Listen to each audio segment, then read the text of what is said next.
Welcome to Brain BuzXX, where we break down the psychology behind everything. Your smartphone is a weapon of mass distraction designed by the world's most brilliant psychologists to hijack your consciousness and hold it hostage for corporate profit. Every single time you flick your thumb across that glass screen, you are participating in a multi-billion-dollar experiment where you are the lab rat and the prize is your very soul. You think you're in control, but you're actually trapped in a digital cage that's been perfectly calibrated to your deepest insecurities and biological cravings. I'm going to show you exactly how they've turned your brain against you using tactics stolen straight from the dark underbelly of the gambling industry. But listen closely, because the most terrifying discovery about what this is doing to your long-term memory is something so disturbing that I can only reveal it at the very end of this video. Have you ever noticed how pulling down to refresh your feed feels exactly like pulling the lever on a Las Vegas slot machine? This is not a coincidence by any stretch of the imagination. It's a psychological tactic known as variable ratio reinforcement. If you knew exactly what was coming next, you'd get bored and put the phone down. But because the reward is unpredictable, your brain stays locked in a state of hyperarousal. You might scroll past 10 boring posts just to find that one hilarious meme or shocking news story that gives you a tiny spark of joy.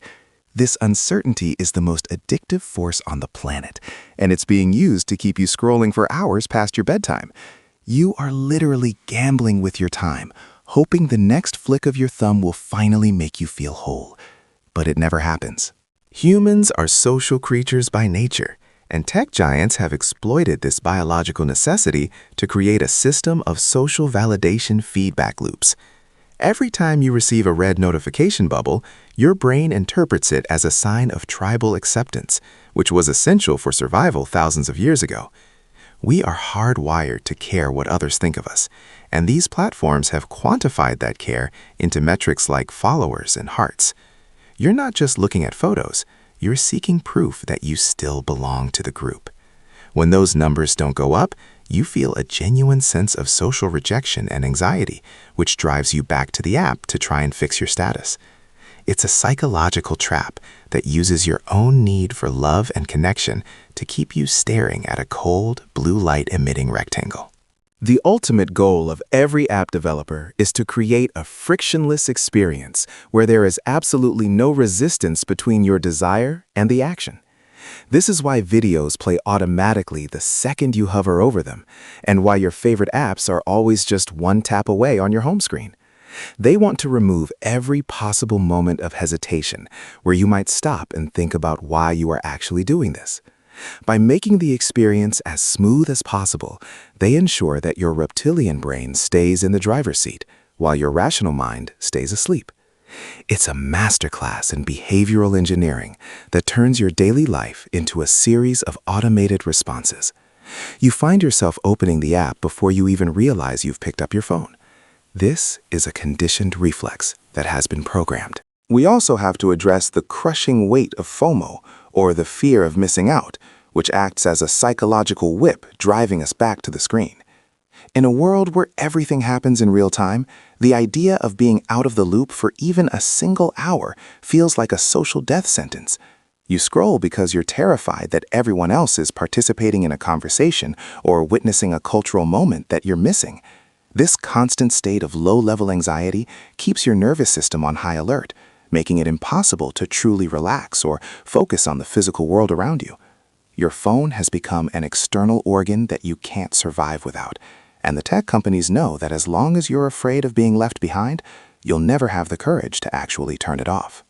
Now I promise to reveal the most disturbing secret about what this constant scrolling is doing to your brain, and the truth is far worse than just a lack of focus. Neurologists are finding that chronic scrolling is actually thinning the gray matter in your brain's anterior cingulate cortex, the area responsible for emotional regulation and impulse control. Essentially, the more you scroll, the more you physically lose the ability to stop scrolling in the future. You are literally pruning away your capacity for deep thought and long-term happiness in exchange for cheap, fleeting hits of digital noise. This is the kill switch I mentioned earlier, a permanent alteration of your brain's architecture that makes you more susceptible to manipulation and depression. It's a self-reinforcing cycle of cognitive decline that is quietly turning an entire generation into distracted, anxious shells. Breaking free from this digital prison isn't just about putting your phone in another room. It's about reclaiming your humanity and taking back control of your own consciousness. You have to realize that your attention is the most valuable resource on this planet, and you are currently giving it away for free to companies that don't care about your well-being. It's time to stop being a spectator in your own life and start being the architect of your own focus. The world outside the screen is vibrant, complex, and waiting for you to re-engage with it. If you're ready to stop being a puppet and want to join the 1% of people who actually understand the hidden forces shaping our reality, you know which button to click. Join the elite who have reclaimed their minds by hitting that subscribe button now.